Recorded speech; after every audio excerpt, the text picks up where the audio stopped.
Bonjour tout le monde et bienvenue à l'épisode 3 de... L'épisode 4, pardonnez-moi, l'épisode 4, avec ma chère invitée Mylène Bélanger. Bienvenue à la Voix de l'archiviste tout le monde. Aujourd'hui, j'ai un invité très spécial. Mylène, c'est pas juste une professeure, ça a été ma professeure de typo et d'admin. C'est elle... Typo. Oui, typologie des archives, que tu as super bien donné en passant. Oh, merci. Et c'est toi qui m'as pris sous ton aile à Exporail. Donc, j'ai l'immense plaisir de recevoir une archiviste chevronnée. J'ai regardé un peu ton CV qui est assez immense. Donc, 7 ans, un peu plus de 7 ans comme archiviste chez Exporail. Oui. T'as été 7 ans chargé de cours à l'Université de Québec à Montréal. Ouais, à l'UQAM. C'est assez impressionnant. T'as été 6 ans chargé de cours à l'UDM. Puis ça continue. Ça continue toujours Ouais. présentement. T'es présentement archiviste Oui. pour l'UDM. Et Oui. si ma mémoire est bonne, t'as une entreprise aussi on the side. Ben, une entreprise, Un tu sais, passe-temps de crochet. passe-temps de crochet, que je fais des petits salons par-ci, par-là. C'est quand même Fait pas rien. Parce que je produis trop, fait qu'à un moment donné, il faut que ça sorte. Ben, c'est génial. Ben, Mylène, merci beaucoup. Fait que Merci je vais te de passer. l'invitation. Ben, merci à toi d'être venu. Je vais te donner un petit seconde de te présenter un peu t'es qui rapidement, puis un peu ton parcours rapide. Parfait. Ben, parcours rapide, c'est un peu difficile des fois. Oui. Donc oui, ben, Gabrielle l'a bien dit, Mylène Bélanger. Ça fait environ 13 ans que je suis dans le milieu archivistique, donc quand même. Quelqu'un avec un passé, comme plusieurs archivistes, là, on s'est cherché un petit peu au début, donc des études en littérature de la langue française. Puis c'est ça, finalement, j'ai débouché en archivistique, que j'aime énormément. Et je me suis promenée dans plusieurs milieux différents. Donc, de manière très générale, là, j'ai été dans les bibliothèques publiques, étonnamment. Oui, étonnamment, oui. J'étais comme la seule archiviste là-bas. C'était vraiment drôle. J'ai été aussi dans le milieu plus scientifique, donc Institut de recherche d'Hydro-Québec, pour ne pas le nommer. Là. Mais j'ai été là pendant que je travaillais pour une boîte privée, en fait. Donc, j'étais un peu comme une consultante rattachée à une boîte privée. OK, parfait. Puis les 2 mandats étaient à l'IREC, qui est un monde complètement différent. J'ai été en société d'histoire aussi. Oui, Je vous dis un très gros CV. Et dans le milieu muséal, tu l'as dit, donc pendant 7 ans, là, dans le même musée, donc Exporail, pour ne pas nommer, un beau musée. Et puis maintenant, ben, c'est ça, je suis à la division des archives et de la gestion de l'information. C'est long. Donc, la DAGI, si vous m'entendez dire DAGI, c'est ça, à l'Université de Montréal. Et chargée de cours à côté de ça, effectivement. Donc, à l'UQAM, j'ai commencé en 2019, juste avant la pandémie, oui. Puis j'ai terminé là, cette session là, d'hiver. Là, j'enseignais encore à l'UQAM. Mais là, j'ai décidé de prendre un peu de recul, puis un peu de temps, parce que je suis fatiguée. Ouais, avec raison. Je vieillis. Mes enfants aussi. Mais je continue à l'EPSI, là, un cours là, par session. Donc, voilà. Écoute, c'est un CV assez impressionnant. J'ai jamais trop compris comment t'arrivais à tout faire. J'ai un mari très compréhensif. C'est excellent, c'est peut-être ça le secret. Écoute, moi, je vais te lancer une question tout de suite. Oui. C'est-tu vrai qu'on fait juste classer, Mylène? Oh mon Dieu, non! On fait tellement de choses, c'est incroyable. Puis même quand on pense que notre mandat ne s'attarde qu'à un certain aspect, si on veut, de l'archivistique, en tout cas, moi, personnellement, je me ramasse avec des demandes et des mandats, des tâches dans absolument tout. C'est ça, on est un peu appelé partout. Puis Partout. toi, c'est quoi, mettons, que t'aurais le plus surpris? Parce que, mettons, moi, ce qui m'a surpris, c'est à quel point, on en parlait un peu avant l'enregistrement, on pourrait peut-être aller là-dessus, c'est qu'un archiviste, finalement, on fait pas juste, peut-être parler de l'opposition qu'on a, tu sais, tu parlais de l'analogie du dragon sur un trésor, que l'archiviste, pendant longtemps, ça a été vu un peu comme le dragon qui a son trésor puis qui laisse personne s'approcher. Puis justement, dans mon parcours scolaire que j'ai fait en partie avec toi, vous expliquez très bien qu'un archiviste doit sortir de l'antre et d'aller chercher l'information à sa création. C'est quelque chose qu'on a parlé dans le dernier épisode. Une archive, c'est pas un document qui est ancien. Une archive liée au moment de sa création. Donc, on doit faire ça. Mais on fait beaucoup de gestion de personnel. On fait énormément de gestion de personnel, ne serait-ce que, pas nécessairement de la gestion. Tu sais, par exemple, je travaille avec des techniciens, des techniciennes en archivistique, puis oui, c'est sûr, il y a du RH à faire là. Ouais, c'est normal. Mais à l'intérieur de l'organisme dans lequel on travaille en tant que tel, là, je repars avec mes mains, je suis très... Là, il n'y a aucun problème. Je suis très gestuelle aussi. Je t'avertis, je gesticule. Donc, à l'intérieur de l'organisme en tant que tel, puis c'est sûr, selon la grosseur, plus c'est gros, plus il y en a, ben on va aller gérer jusqu'à un certain point les gens à l'intérieur de l'organisme. Fait que l'idée, c'est toujours de les aider à mieux gérer leur documentation. Là, on est de plus en plus dans le numérique aussi, puis Dieu sait que c'est encore plus facile de copier des documents numériques Ouais, c'est ça. que des documents papier. Le gros avantage du numérique, c'est que ça nous a permis de faire des copies facilement. Le gros désavantage, c'est que ça nous permet de faire des copies très facilement. C'est tellement ça. Et puis, ça va plus loin que ça. Donc, si je prends l'exemple où est-ce que je suis présentement à l'université, ben, tu sais, la gestion des données scientifiques, ça fait partie de notre mandat. Ouais. Donc, c'est énorme, les bases de données en tant que telles. C'est comme... Puis c'est beaucoup moins tangible, hein? Fait que Oui. quand tu tombes là-dedans, puis surtout une vieille archiviste comme moi qui est habituée beaucoup avec du papier puis de l'analogique, là, me ramasser avec des trucs comme ça que je peux pas vraiment voir. Ouais, c'est assez... C'est vraiment particulier. De la même façon que on va avoir une salle de recherche avec les chercheurs, les chercheuses, puis eux aussi, c'est des personnes qu'il va falloir gérer jusqu'à un certain point. Il faut leur montrer comment utiliser nos instruments de recherche. Des fois, ils sont confrontés à des documents plus difficiles. On parlait d'émotivité ouais, des l'émotivité. documents tantôt. Mais ça aussi, il faut gérer la gestion de changement, mais la gestion des émotions face à des sources primaires, finalement. Fait que c'est multicouche, multiniveau. Puis même chose quand on fait... Moi, j'aime à dire que notre but ultime, c'est le contraire du dragon sur son or. Ouais, c'est exactement ça. C'est vraiment de diffuser puis d'amener les archives vers les gens. Tout ce qu'on fait en amont, c'est long. C'est long, l'acquisition, le traitement, j'en conviens, c'est extrêmement long. On a des normes, des standards, puis ça rend les choses plus lourdes puis plus lentes. Mais en définitive, ce qu'on veut, c'est ça, c'est donner accès à ces documents-là oui, autant c'est que ça. possible. Puis tout ça amène cette espèce de gestion-là des gens pour qu'ils fassent ou produisent, créent des documents de bonne qualité pour que quand ils se ramassent aux archives historiques un jour, ben c'est moins compliqué justement. Exactement, t'as pas besoin d'aller chercher. Exactement, mais on veut aussi leur sauver du temps. On veut, tu sais, c'est... Fait que dans le fond, c'est ça, on est appelé à aller dans tous les départements tout le temps. Puis c'est pas une tâche qui est vraiment facile, dans le sens où un archiviste, comme tu le mentionnais, c'est un agent du changement. Je trouve ça tout le temps hyper ironique parce qu'on est des gardiens de la mémoire, mais on est des agents du changement parce qu'on veut que l'information se rende. Tout à fait. Mais un agent du changement, le changement, il n'y a personne qui aime ça. Les archivistes en premier, hein, on n'aime pas ça quand ça change. Puis en vieillissant, c'est de pire en pire. Moi, j'ai de plus en plus de résistance, mais je m'en rends compte. Fait je travaille dessus. Mais c'est tellement normal, tu sais, personne n'aime le changement, mais vu que l'information change, notre profession est toujours amenée à changer. Puis quand on arrive dans des départements, ben c'est ça, tu sais, souvent c'est parce que des choses doivent changer. Fait que c'est beaucoup, tu sais, j'en parlais un peu dans l'épisode, c'est beaucoup de diplomatie.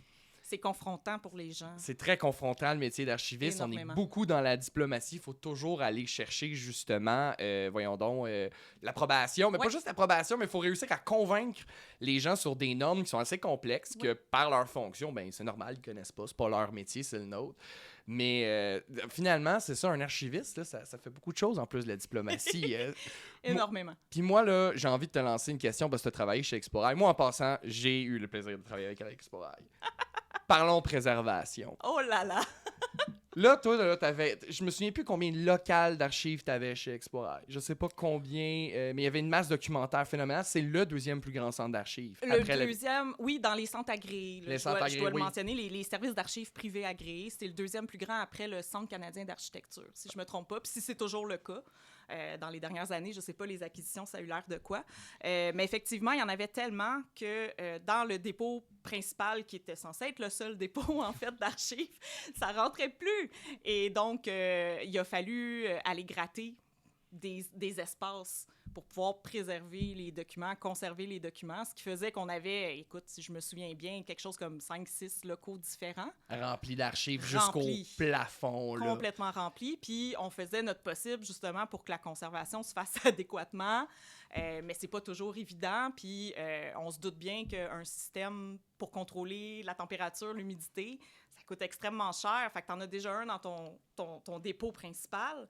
Tu peux pas en mettre partout, là. Non, c'est ça. C'est super compliqué parce que les documents doivent être préservés à une certaine température, dépendamment c'est quoi, en plus, le type de support. Parce que, mettons, les photos, les films sont plus sensibles que le papier. Exact. Fait que là, souvent, t'as souvent des centres d'archives mixtes. C'est bien rare, t'as juste une affaire. Ça arrive, mais c'est assez rare. Fait que là, il faut que tu jongles avec les taux d'humidité, la lumière, la poussière. Fait que, dans le fond, là, j'aimerais que tu nous décrives un peu là, tes journées en termes de tâches. Là, tu nous as parlé, tu fais de la gestion d'employés. Faut Oui. que tu ailles aider les autres départements. Dans le fond, tu es un service qui donne un service aux autres Tout à départements. fait, exactement. Fait que dans le fond, de la manière que c'est structuré, je vous dirais, là, on est 3 archivistes dans l'équipe, puis les 3, on a un peu nos spécialités, même si de plus en plus, on tend à À se partager. travailler, ouais, puis c'est sûr que c'est mieux, là. Tu sais, un archiviste travaille en silo, puis qui s'en va dire aux gens d'arrêter de travailler en silo. Ouais, Ça marche pas. Ça marche pas vraiment, non. Mais on tend vraiment à être beaucoup mieux là, à ce niveau-là. Mais tu vois, mettons, il y a une archiviste qui... On est 3 femmes archivistes, je tiens à le dire. Donc, il y a une archiviste qui s'occupe vraiment presque à 100% du soutien aux unités. Donc, OK. c'est ça le service qu'on donne à l'interne. C'est tout ce qui est toujours en rencontre. C'est ça, toute la journée. Ouais, des c'est appels ça. Teams, puis elle se promène. Puis c'est toujours... ça va des questions un peu plus de base, du genre, j'ai tel document, où est-ce que je classe ça dans le plan de classification? Oui. À des trucs super extrêmes de... j'ai un arrérage de... Je sais pas, OK, là, ouais. 2000 boîtes d'archives que j'ai jamais appliqué votre calendrier de conservation. Qu'est-ce que je fais avec ça? On déménage dans 2 semaines. Oh, mon Ils sont Dieu, toujours ça- à la dernière minute. Mon Dieu. Oui, ben c'est ça. Tu sais, fait que c'est beaucoup, beaucoup de gestion. Ouais. Il y a aussi une archiviste qui s'occupe principalement de la référence, donc les chercheurs, les demandes de Ouais, ouais, recherche. Même à l'interne, les rappels, les demandes de rappel pour voir des trucs qui sont au semi-actif, qu'on appelle. Et elle va aussi s'occuper beaucoup des projets de diffusion, donc exposition, mise en valeur, là, tout ce que pour les archives. Et moi, quand je suis arrivée, le mandat qu'on m'avait donné, on me disait, ben, tu vas être responsable des acquisitions et tu vas être responsable du traitement. Tous les traitements qu'on fait, tu vas superviser ces traitements-là. Dans la réalité...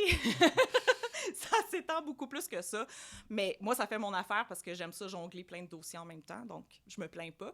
Mais vous voyez, moi, personnellement, là, dans une journée, je peux très bien passer de un contact avec un donateur ou une donatrice pour parler justement de l'intérêt peut-être d'un fonds d'archives qui est proposé, parce qu'on fait aussi l'acquisition de fonds privés de gens qui ont une histoire en lien avec l'université. Donc, des profs, des chercheurs, des associations étudiantes, des choses comme ça, des syndicats aussi. OK. Fait que c'est quand même super intéressant. Fait que je peux faire ça dans la même journée. Après ça, je vais aller, je sais pas moi, je vais aller voir un technicien, 2 techniciennes, je vais aller voir comment ça avance leur travail de traitement, par exemple.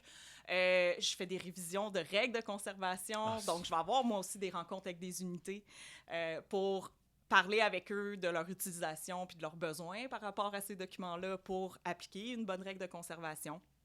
Puis là, ben, quand je dis ça va dans tous les sens, j'ai un peu repris les médias sociaux quand je suis arrivée Oui, ben là. c'est ça que tu fais. Je vois que tu postes souvent des Ben, archives. écoute, j'en faisais beaucoup. Ça a parti de mes débuts d'archiviste à Sorel-Tracy, là. Ça a parti de loin. À Sorel, à l'époque, moi, j'ai parti la page Facebook de la Société historique. C'était tout nouveau, là, d'avoir des archives sur Facebook. Puis même Facebook, c'était comme 2011, 2012. Ouais, quelque chose comme ça, oui. Fait que j'étais comme dans les premières, là, à m'avancer là-dedans. Puis j'ai vraiment aimé ça. Puis c'est comme resté presque tout le long de mon parcours. Fait que à Exporail aussi, tu sais, j'ai beaucoup repris sur Facebook notamment ce côté-là pour la diffusion. La personne qui était aux communications à l'époque aimait pas tant ça, Facebook et tout ça. Ouais, c'était tout nouveau, là. C'est ça. Fait que j'ai un peu pris la main là-dessus. Puis quand je suis arrivée à l'université, ben on savait déjà ce que je faisais à Exporail. Fait qu'on était comme, hey, ça te tente-tu d'embarquer? Puis c'est ça. Finalement, j'ai un peu d'aide de mes 2 collègues archivistes, mais tu sais, c'est principalement moi qui va comme créer les publications qui sont pré-programmées, qu'on appelle. Là. J'aime pas être en retard. Non, ben c'est bon, ben c'est super bon plus pour les médias sociaux, c'est ça qui aime ça. Fait que je vais faire ça aussi. J'ai commencé un petit peu, je suis encore en apprentissage, mais on a un logiciel à l'interne qui est comme un peu notre voûte numérique. Okay. Donc là, je commence un petit peu à voir comment ça fonctionne parce qu'éventuellement, ça aussi, c'est considéré comme du soutien aux unités. Mais ça risque d'être moi qui aide les unités à déterminer qu'est-ce qu'ils devraient déposer parce que c'est des archives historiques. Okay. C'est la voûte numérique. Tu sais, il y a des liens quand même qui se font avec les archives historiques. Fait que ça, c'est intéressant, mais c'est ça. Fait que bref, j'ai une panoplie de choses que je peux faire dans une journée, puis moi, c'est ce qui m'allume parce que, tu sais, un matin, que ça me tente vraiment pas, à moins qu'un deadline soit vraiment évident. Ouais. Mais tu sais, je peux décider un peu sur quoi je travaille, tu sais. Ouais, c'est ça, t'as tout le temps une multitude d'options en archivistique. Puis ça, J'aime vraiment ça. C'est sûr que j'ai pas ton CV, mais même déjà dans mes jobs, tu sais, j'ai tout de suite remarqué, tu sais, du jour au lendemain, tu peux faire des affaires complètement différentes dans le monde des archives. Tu peux être appelé, quelqu'un m'appelle, mettons, hey, j'arrive pas à m'organiser sur mon bureau, là, il faut que tu m'aides, fait que là, je m'en vais faire ça. On sait pas c'est quoi qu'il y a dans ces classeurs-là, mais on fait l'inventaire. Fait que là, tu sais, t'es tout le temps en train de jongler avec autre chose. Tout le temps, puis depuis que je suis là, quand on engage, de temps en temps, il y a des unités qui vont engager des ressources, souvent des techs. Ils vont les engager pour venir justement traiter l'arrérage de documents papier. Puis c'est souvent moi qui est appelé à les superviser, ces personnes-là. Fait que je me promène quand même aussi à travers l'université. Fait que l'année passée, j'étais tout le temps rendue à la faculté de musique. C'était vraiment cool. Oh ouais! Ouais. Là, je suis au bureau de... Attends, BRDV. Donc, bureau de recherche, développement et valorisation. Donc, c'est toute subvention de recherche pour les chercheurs, les ententes de confidentialité, ces choses-là. Fait que je vois plein d'affaires, là, tu sais, complètement différents. Fait que c'est le fun. On devient des mini-experts. Dans un paquet de petits domaines, c'est ça qui est vraiment intéressant. Ouais. T'apprends tout le temps. Ah oui, en archivistique, ça, lui où j'ai le plus appris, je pense, c'est justement, j'ai eu un contrat avec Hatch, ça a été génial, ça a vraiment été une belle équipe, mais tu sais, c'était de l'ingénierie. Tu sais, des plans d'ingénieurs, je travaille pas régulièrement avec ça, mais c'est pointu quand même. C'est pointu, c'est tout. Mais tu vois, c'est là que quand on travaillait, c'était vraiment intéressant parce que tu sais, un ingénieur, c'est très pointu, un archiviste, c'est très pointu. Oui. Fait que c'était vraiment sur des détails, mais vraiment, c'était vraiment fun de travailler avec ces gens-là parce qu'il y avait cette idée-là aussi qu'il fallait que ça soit fait dans un ordre, puis nous aussi, il fallait juste que nos ordres matchent. C'est ça. Mais c'était... Puis le vocabulaire aussi, là, être capable de se parler puis de se comprendre parce que je donne souvent cet exemple-là dans mes cours aussi. Là. Moi, j'ai marié quelqu'un qui... Il l'est plus maintenant, mais pendant 10 ans, il a été bibliothécaire. Oui. Quelle surprise! Il est rendu programmeur. Mais bref, puis monsieur le bibliothécaire, des fois, il me parlait de problématiques qu'il y avait au travail. Puis là, je comprenais rien à ce qu'il me racontait. Puis pourtant, c'est des sciences de l'information aussi. Puis finalement, quand moi, je mettais les bons termes archivistiques, si on veut, on parlait de la même chose, les deux, tu sais. Puis là, on se comprenait, on était capable de se parler, mais ça, c'est vrai avec les ingénieurs, c'est vrai avec les TI. Absolument, absolument. Des fois, on a des termes, tu te dis, mais pourquoi ils ont choisi ce terme-là? C'est important parce que, en plus, c'est ça qu'on en parlait encore un peu avant, là, c'était le gros problème avec notre métier, c'est que, absolument, c'est le but du podcast, vous savez, c'est que pas grand monde sait ce qu'on fait.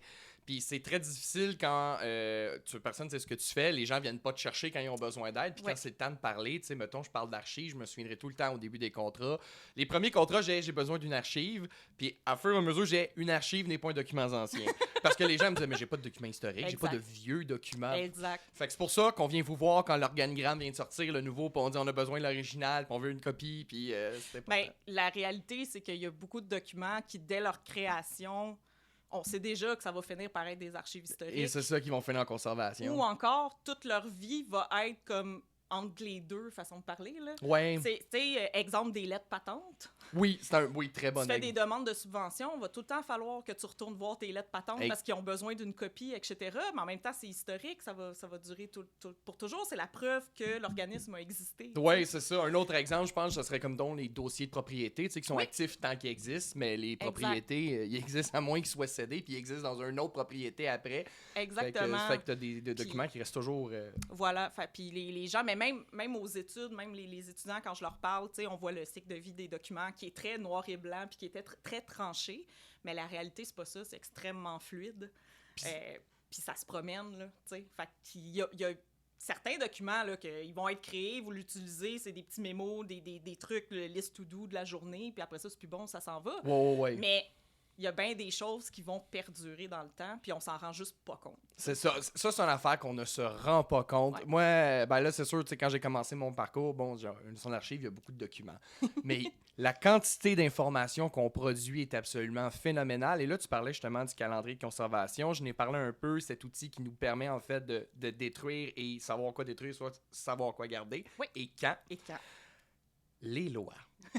Oui. Ça, c'est quelque chose, moi, personnellement, ce qui m'a le plus surpris dans la profession, c'est à quel point un archiviste est appelé à travailler avec un paquet de lois sans arrêt. Oui. Puis Dieu sait que c'est pas mon dada. Non. Ben, c'est ça que j'expliquais. On n'est pas des avocats. On n'interprète pas, mais... on est, tu sais, je veux dire, la loi sur les archives, la protection des renseignements personnels, le droit à l'image, les droits d'auteur. Puis là, tu lis ça, puis t'as pas le choix de devenir un petit peu qualifié. Oui. Parce que c'est les gens, ils vont te poser des questions, des fois, à dire, ben là, ces documents-là, mettons, on veut le diffuser. Oh, attention, droit d'auteur, tes affaires-là. Exactement. Mais t'as-tu un peu l'expérience? Comment t'as vécu ça, toi? Ben, de manière générale, tu sais, c'est sûr, comme tout archiviste, j'ai fait mon certificat, par exemple, tu sais, puis là, j'ai eu mon cours. En fait, j'avais même pas un cours juste sur les lois. Maintenant, il existe, mais dans mon temps, il n'existait pas. Ah oui, il y a un cours juste sur les lois? Oui, il y a un cours maintenant juste sur les lois. Ah mon Dieu, ça aurait été Donné fou. par Dominique Boisvert, d'ailleurs. Fait que ça doit être un très, très bon cours. Faudrait que j'y aille comme étudiante libre. Ben, je pense que ça pourrait être une très bonne idée parce qu'il n'y en avait pas dans le temps. Ben, exactement. Puis, en fait, on se faisait parler des lois, mais, tu sais, un petit peu dans le cours d'admin, un petit peu dans... Oui, c'est exactement ça. Puis j'en parle encore dans le cours d'admin, tu sais, puis tout ça, c'est quand même important. Puis plus t'en parles, plus ça rentre à un moment donné. Mais c'est ça, je suis arrivée sur le marché du travail, puis je me sentais pas nécessairement adéquatement outillée au niveau des lois, tu sais. Je savais que la loi sur les archives existait, je savais que c'était 84, je savais que, mon Dieu, il faut qu'on fasse de quoi. Oui, oui. On parle même pas de documents numériques dans cette loi-là. Rassurez-vous, elle est en train d'être révisée, c'est juste que c'est un processus extrêmement long. Oui, c'est très long, oui. Mais ça s'en vient. Mais tout ça pour dire que je me sentais pas nécessairement très forte à ce niveau-là. Comme j'ai beaucoup commencé dans les archives historiques, c'était pas si pire dans le sens que, tu sais, oui, t'as le côté faire attention quand tu diffuses. Bon, les renseignements personnels, c'était déjà là. C'est sûr qu'avec la loi 25 qui est rentrée, là, quoi, deux ans? En fait, je pense qu'elle est rentrée cette année, la dernière version, Oui, mais c'était ça. sur 3 ans. Il y avait comme 3 ans. Ben, c'est sûr que ça vient comme complexifier notre travail, mais tu sais, à l'époque, elle n'était pas là, cette loi-là. Fait qu'on faisait attention, mais il y avait beaucoup plus de liberté, si on peut dire, à ce niveau-là, puis c'était une gestion de risque, tu sais, dans le fond, jusqu'à un certain point. Ouais. Fait que je l'ai vécu pas si mal que ça, les premières années. Puis je te dirais que où ce que j'ai mangé des croûtes, ben premièrement, c'est quand je me suis mis à enseigner. Parce que là, tu fais un cours sur les lois, ben, t'as pas le choix, même si c'est une séance de 3 heures, il faut que tu saches de quoi tu parles. Fait que déjà là, je suis allée chercher plus d'outils. Mais c'est beaucoup depuis que je suis à l'université. Puis pourquoi? Ben parce que c'est la première fois que je suis vraiment dans un organisme qui est plus comme public, parapublic. Là. Ouais, c'est ça. Puis là, les lois, surtout la loi sur les archives et tout, va avoir un impact beaucoup plus fort. Absolument. La loi 25 est rentrée. Nous, on a la chance à la DAGI d'être les gens. On a 3 personnes en protection des renseignements personnels qui sont vraiment... Wow! La bulle, l'unité, si tu veux, fait partie de la DAGI. OK. Fait que c'est mes collègues. Okay, fait qu'on travaille comme ça. Puis ça, c'est vraiment... Ça m'aide énormément. J'ai beaucoup, beaucoup appris en 1 an et demi, à peu près. Mais c'est ça, tu sais, il faut quand même toujours refaire l'exercice, tu sais, dépendamment à quelle unité je vais parler, quelles règles, mettons, de conservation, parce que ça s'applique beaucoup dans ces cas-là. Ouais, c'est ça. Que je dois réviser, il faut que j'aille faire des recherches, j'ai pas le choix. Ben oui, c'est ça, on n'a jamais... La première chose quand oui, parce que je sais pas tout par cœur. Ben c'est ça, on sait pas tout par cœur, puis à chaque fois qu'on change, tu sais, la loi s'applique pas de la même façon. Tu sais, quand tu travailles, mettons, dans une municipalité ou, mettons, tu travailles pour le MTQ, c'est toi et deux, ça c'est les archives, mais c'est pas la même, voyons, la même version, là, j'ai un blanc. C'est-tu un... Ah, OK. J'ai oublié le terme. On oublie. J'allais dire annexe, pas annexe, mais il s'applique pas de la même façon, dans le fond, pour un organisme qui sont visés par le 1, 2, 3, puis la 4, 5, 6, qui, là, ça s'applique aux municipalités. Fait que là, il faut tout le temps que tu jongles avec ça un peu. Puis en plus de ça, ben les lois, tu sais, ils bougent. Fait que là, ça bouge avec. Fait que là, il faut que tu suives, mais là, toi, t'es pas un avocat. Fait que là, il faut que tu suives, puis là, tu consultes. Puis ça, c'est l'autre chose, parce que interpréter une loi, comme tu disais, c'est pas nous autres qui va le faire, mais les gens vont pas, même des spécialistes là-dedans, vont pas nécessairement l'interpréter exactement de la même façon. Exactement. Fait que c'est pas facile. C'est sûr que dans une université, on a la chance d'avoir la division des affaires juridiques. Fait que, tu sais, on peut leur poser les questions, des fois, quand on en a. Ça fonctionne bien. Mais, tu sais, il faut penser aussi que dans notre cas, puis spécifiquement à l'université, ben, tu sais, on travaille, il va y avoir des gens d'ordre professionnel de tout acabit, là, partout. Oui, c'est ça. Fait que, on a des psychologues, on a des comptables, on a des... On a des architectes, c'est longtemps. Et là, t'as encore tout ce qui est découlant des ordres professionnels. Il va y avoir des délais de conservation pour certains documents. Fait que là, il y a ça en plus des lois. C'est exactement ça. Fait que ça devient facilement... beaucoup de choses en même temps, là. Faut comme prendre... Quand je révise des lois, ça se fait pas en 2 jours, là. Non, c'est ça. Faut prendre le temps. Puis là, ça, c'est par-dessus toutes les tâches. Puis là, avec un fonds d'archives, celui de l'Université de Montréal, qui est, je veux dire, la quantité d'archives qu'ils ont, c'est immense. Oui. Vous faites l'acquisition de fonds privés. Oui. Vous êtes combien en tout? De manière régulière, on est 12 ou 13, si je me trompe pas, dans l'équipe. Donc, c'est quand même... On est chanceux. Mais c'est pas assez. Mais on est chanceux quand même. Pour le métier, c'est beaucoup, mais c'est pas assez. Exact. On sait qu'on est chanceux, comme je disais, parce qu'on est beaucoup versus d'autres endroits. Ouais. Mais effectivement, pour la masse documentaire qu'on a, c'est pas assez. Là-dedans, on a une directrice avec son adjointe qui sont archivistes de formation. Ça, c'est Donc, génial. C'est vraiment le fun.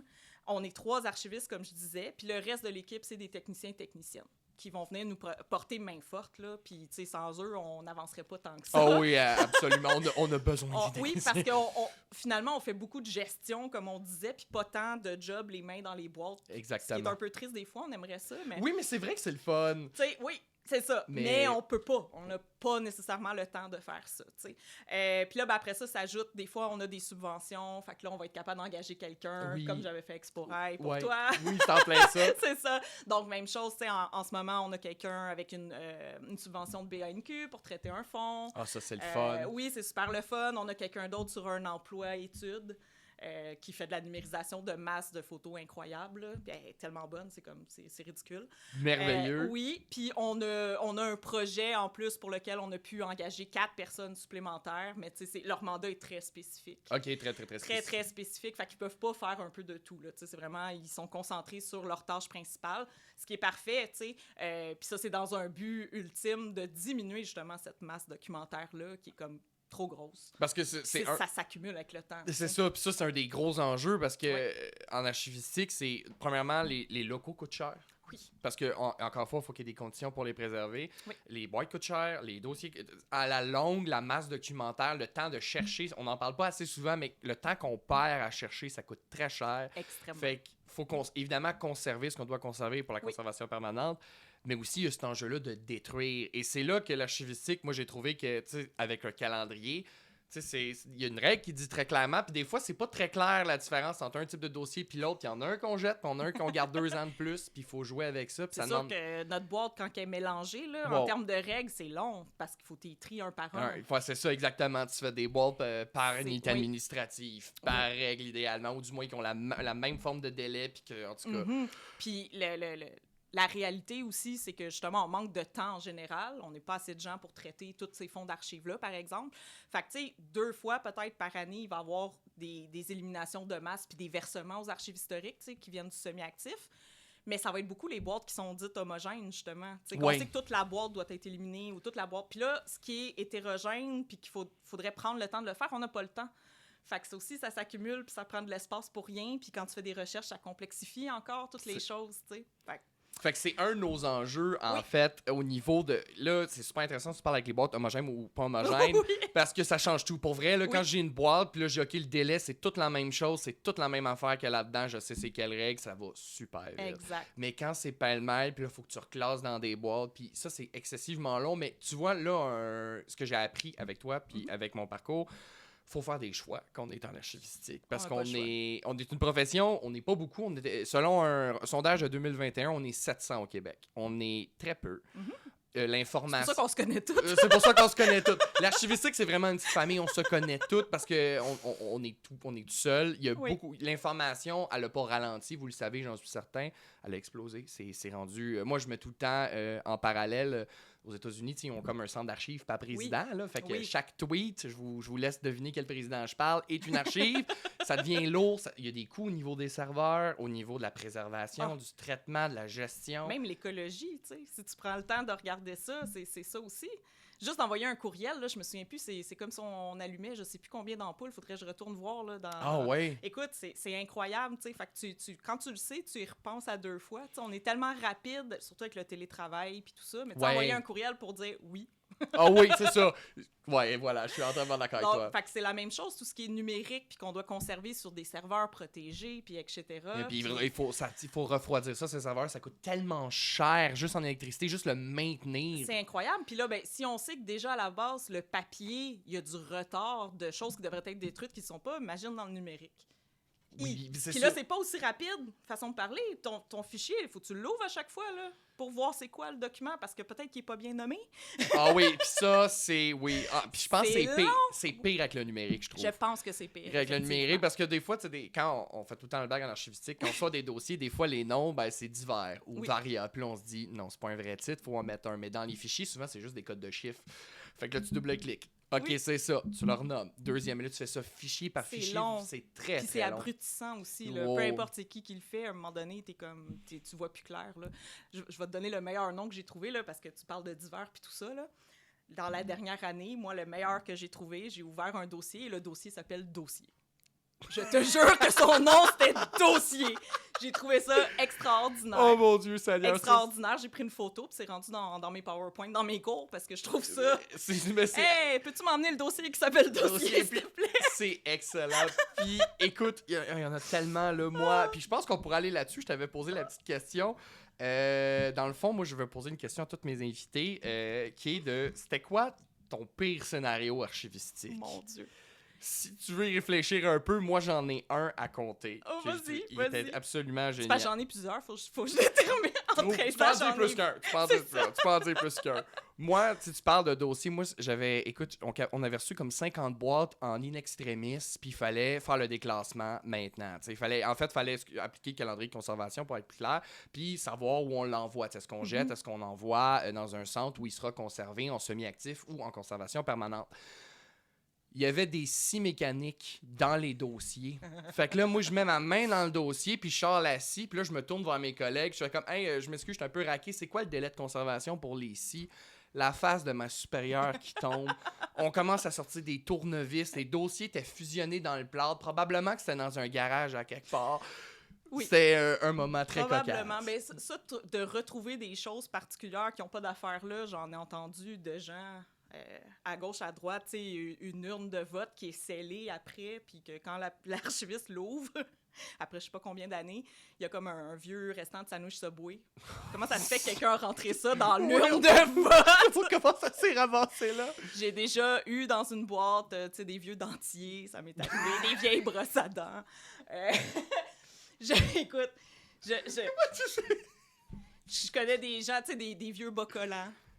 Ben oui, tu sais, de tomber sur une paire de ciseaux, une règle, ça m'arrive régulièrement. La personne travaillait à faire sa boîte, puis ça l'a échappé. Quelque chose de tomber, puis ça va. Mais tu sais, quand tu trouves des choses comme ça, tu te dis, mais voyons, ça n'a pas de bon sens, tu sais. Il n'y a pas de délai de conservation pour les dentiers au niveau des archives. Allez voir votre dentiste pour ça. Exactement. Puis encore là, dépendamment du milieu où tu vas être, pour ne pas nommer l'Oratoire Saint-Joseph, j'ai travaillé là presque 1 an, ben tu sais, il y a des particularités à certains milieux. Puis dans le cas du monde religieux, ben on peut avoir des reliques dans les archives. Oh! Ouais! Puis ça, c'est particulier aussi. Donc, ils ont des trucs là-bas, genre une enveloppe, puis dans l'enveloppe, il y a les quelques petits cheveux qui restaient au frère André quand il est décédé. Oh mon Dieu, Seigneur, j'avais jamais pensé à ça. Oui, OK. Des fioles... je pense pas que ce soit un secret là, que je dise ça. Bon, tout le monde sait qu'il y a le cœur du frère André qui est en exposition à l'Oratoire, mais il y a des fioles aussi qui sont conservées, où est-ce que c'est vraiment juste des bouts, ils ont comme retiré un peu de gras après le cœur, par exemple, puis c'est conservé dans des fioles, c'est des reliques aussi. Donc, il y a comme une gestion de quelque chose de vraiment particulier que t'es comme « comment je m'occupe de ça? » Puis je me souviens que quand j'étais là, je me questionnais beaucoup à savoir est-ce que c'est à nous, aux archives, de s'occuper de ça ou ça serait pas plutôt du côté du musée? Parce que, c'est techniquement, c'est des artefacts. Un objet, prenez-les, puis on se battait quasiment, tu sais, pour comme ça le renvoyer. Parce que c'était particulier, tu sais. Fait que, c'est fascinant, là, ce monde-là, c'est vraiment d'autres choses. Je pourrais même te parler beaucoup des exercices, des fois, de sauvetage de documents. Oui. En 13 ans, j'en ai vu beaucoup, certains plus extrêmes que d'autres. C'est déjà arrivé qu'on me dise, il reste des classeurs, plein de documents, mais on n'a aucune idée c'est quoi. On ne sait pas si c'est important au niveau historique. Dans une partie qui est pas désaffectée, mais qui est comme condamnée, que les gens n'ont pas le droit de rentrer parce que c'est plein d'amiante. Oui.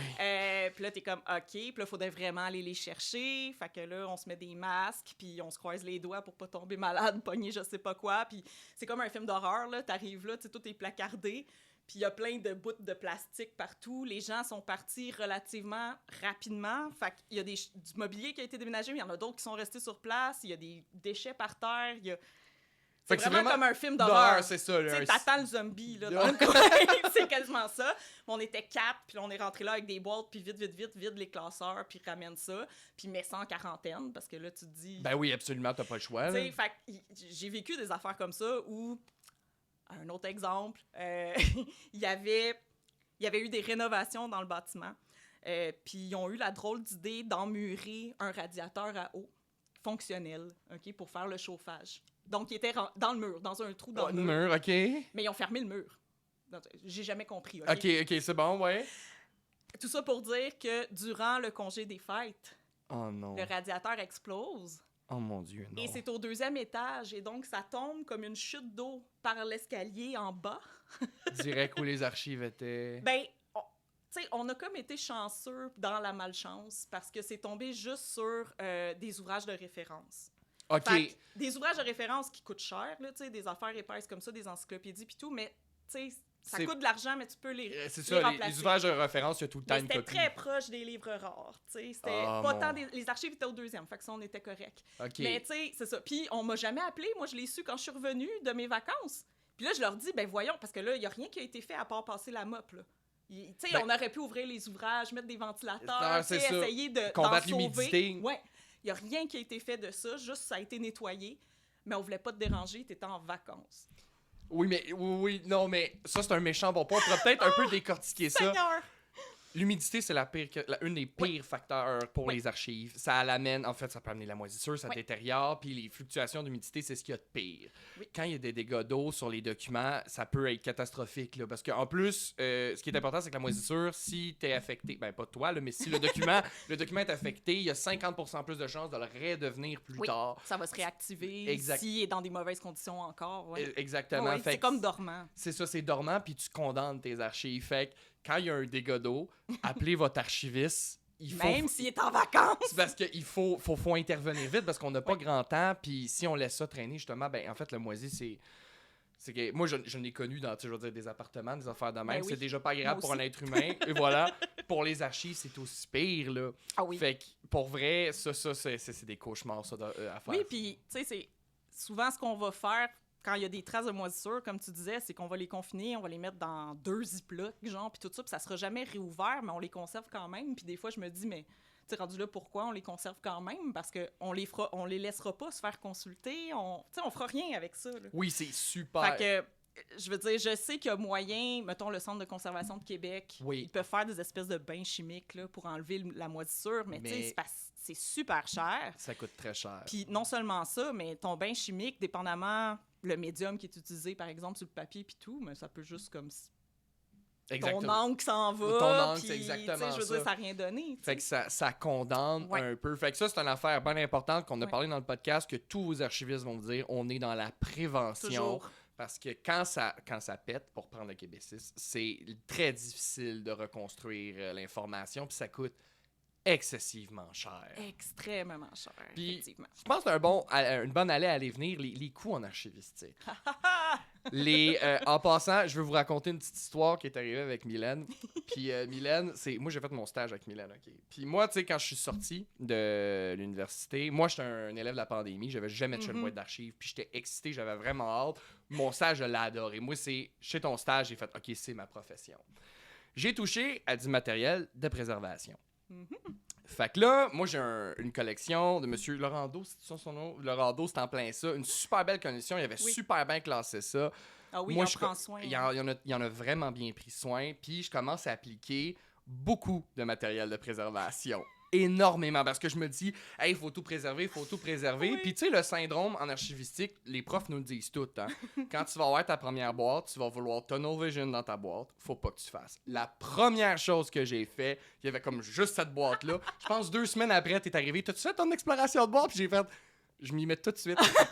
Mais tu sais, j'étais tellement passionné, intéressé. Oui. Puis là, pourquoi je fais ça, c'est que j'ai utilisé beaucoup de matériel de préservation. Puis après, à la deuxième boîte, j'ai fait, OK, j'exagère, c'est beau. Mais Maintenant, dans un monde idéal, c'est ça qu'on voudrait. dans un monde idéal, c'est ça, mais la réalité est pas là. Puis maintenant à que fait. c'est moi qui paye le matériel, désolé, Mylène. Mais ça a été super formateur, mais Ouais. c'est ça, tu sais, en plus, tu apprends à prendre du recul. Moi, j'avais Ouais. juste 4 boîtes, mais tu sais, le centre d'archives, il y en avait partout. Tu te rends compte que pour préserver la mémoire, ça coûte excessivement cher. On n'est pas les départements qui sont les plus, je veux dire, rentables, dans le sens qu'un centre d'archives, ça roule pas sur l'or, vous le savez probablement, là. Que ce soit privé. Puis quand c'est même dans des organismes comme l'UDM, c'est peut-être pas là. J'imagine que le financement vole plus. Non. Ben, comme en ce moment, il y a des rénovations du bâtiment qui est rendu vétus un peu, là, on s'entend, là. Ça fait longtemps que c'est là. Puis, tu sais, l'argent passe là, puis c'est normal, là. Ouais, absolument. C'est complètement normal, mais c'est sûr que ça fait que Nous autres, on est un peu, ouais, OK, qu'est-ce qu'on fait? On a un budget limité. Ça revient à faire des choix. C'est encore ça, tout le temps. Puis, même chose, le fameux projet subventionné par BANQ en ce moment, ben, c'est un autre de mes anciens étudiants qui fait le contrat, qui vient de finir, là, il reste son stage à faire. Puis, donc, il est venu faire ça, puis même chose, même réflexe de dire, OK, mais là, on n'aura pas assez, mettons, de pochettes pour toutes les diapos, puis on n'aura pas, tu sais. Puis je suis comme... Et voilà, exactement. Tu sais, il faut faire avec. C'est pas... triste, puis quand tu commences, ben, t'es très idéaliste, puis tu veux... Ben oui. Tu veux quand même ça marche rendu après 13 ans, là. Je veux encore ça marche. Oui, mais t'as pas, cette réalité-là. Là. Exactement, tu peux pas. Puis tout ce qui est, ne serait-ce que fourniture, mettons, de préservation, les fournisseurs, il y en a très peu. Ben oui, en fait, j'en ai juste trouvé un. Ben c'est ça. Il y en a un gros majoritaire qui en a mangé d'autres avec le temps. Ouais. Fait qu'il a un peu le monopole, il fait un peu ses prix comme il veut. Oui, absolument. Des fois, tu vas trouver des plus petits joueurs, mais ils n'auront pas autant de variété, autant de choix pour ce que tes besoins à toi. Puis même des fois, la dernière fois, puis je nommerai pas d'endroit, mais j'ai essayé d'aller plus petit pour des chemises sans acide. La description a l'air parfaite, puis quand ils m'arrivent, ils sont comme glacés. Fait que là, écrire dessus, c'est... Ah, c'est ça, ça marchera pas, là. Ça marche juste pas, puis c'est vrai qu'ils sont sans acide, j'ai vérifié, puis tout ça, mais l'extérieur est glacé. Puis là, je suis comme, mais pourquoi? Pourquoi? Ben, c'est une méchante question. Pourquoi? Puis d'ailleurs, rapidement, chemise sans acide, on dit ça parce que, dans le fond, c'est que ça empêche l'acidification. C'est un pH nerd pour empêcher l'acidification des documents. On va y revenir dans le podcast, mais ce matériel-là est utilisé pour, justement, ne pas dégrader les documents historiques, mais il coûte très cher. C'est très, très cher. Ça va empêcher ton acide, là. Moi, j'en parle comme si c'était un petit bonhomme, là. Tu t'empêches ton acide de migrer, tu sais, prendre ses petites valises, là, d'un document, puis dire « Oh, regarde le voisin, je vais aller l'attaquer, lui aussi, tu sais. » Exactement. Fait que là, t'es séparé. T'es séparé avec ces chemises-là. Fait comme ça, si c'est un document qui s'acidifie, ben, c'est isolé. Parce que sinon, ben, quand c'est une boîte, ben, la boîte, elle s'acidifie. Puis si les boîtes sont toutes collées une sur l'autre, ben, ça se passe à l'infini. Exactement. Fait que c'est des matériaux qui coûtent excessivement cher. Fait que, écoute, je vais terminer là-dessus avec... fait en somme, la profession d'archiviste, là, c'est un gardien de la mémoire, c'est un guide de l'information, mais en plus de ça, c'est vraiment quelqu'un qui s'en va aider les gens à faire leur gestion documentaire, parce que la réalité du terrain, de ce que j'ai vu à date, puisque tous mes collègues me partagent, puis on réalise assez vite, là, c'est pas un secret, là, on n'est pas assez. On n'est vraiment pas assez. On n'est pas assez. Par contre, on est passionné. Oh ouais! Archivistique, je le dis tout le temps, on n'a pas choisi cette profession-là pour le salaire. On aime ce qu'on fait. C'est, à mon avis, c'est le plus beau métier du monde. Puis je te remercie de m'avoir donné la chance. Chez Exporail, la première journée, j'avais les larmes aux yeux de voir tous les documents historiques.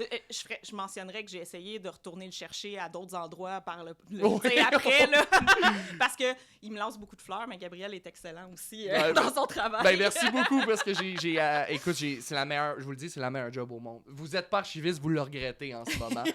Mais moi, ce que j'ai envie de donner, c'est peut-être le message de sport, justement, que de venir nous voir. Dans le fond, peut-être finir là-dessus, parce que en archivistique, on travaille avec beaucoup de choses. Vous voyez peut-être maintenant, on a plusieurs choses à gérer, mais on est tellement content quand vous veniez nous voir directement quand vous avez des questions. Parce qu'en bout de ligne, si vous le faites pas parce que vous êtes gêné, ben, le problème va s'accumuler, vous serez pas heureux, vous allez être pogné. Et en plus, ben, nous, quand ça va nous arriver dans les mains, on sera pas plus que ce que vous avez fait. Exact. Fait que vraiment, d'aller consulter vos archivistes. Et j'en profiterai, Mylène, toi, tu sais que tu fais beaucoup de diffusion. Est-ce que les gens qui nous écoutent peuvent voir peut-être où tu fais de la diffusion? Oui, en fait, en ce moment, c'est ça, c'est l'Université de Montréal, donc Archives UDM sur Facebook, maintenant sur Instagram. Hein? Oh, félicitations! C'est moi qui ai ouvert le compte Instagram, mais je ne suis pas sur Instagram. Je suis rendue trop vieille. Mais les archives le sont. On a une chaîne YouTube, pas nécessairement alimentée super régulièrement, mais il y a des trucs fantastiques, des petits trésors là-dessus à voir aussi. Est-ce que j'en oublie? Flickr. Ben oui, on a des beaux albums c'est aussi quoi, Flickr? sur Flickr. C'est quoi? Je sais même pas c'est quoi Flickr. Ben voyons! C'est quoi? C'est un... Des albums photos. C'est vraiment ça, avec des thématiques. Ouais. Bon, ben, je vais aller me renseigner. Oui, ben, c'est super intéressant aussi. Puis on a quelques expositions virtuelles et tout ça. Là, donc, ça, allez voir ça, c'est vraiment le fun. Oui, tout à fait. Bon, ben, Mylène, je te remercie énormément d'avoir Merci été présente. Ça a été génial de pouvoir jaser avec toi. Merci à vous et on se voit dans un prochain épisode. Donc, souvenez-vous, si vous avez des questions d'archivistique, vous devriez faire affaire avec vos archivistes. Merci beaucoup et bonne journée.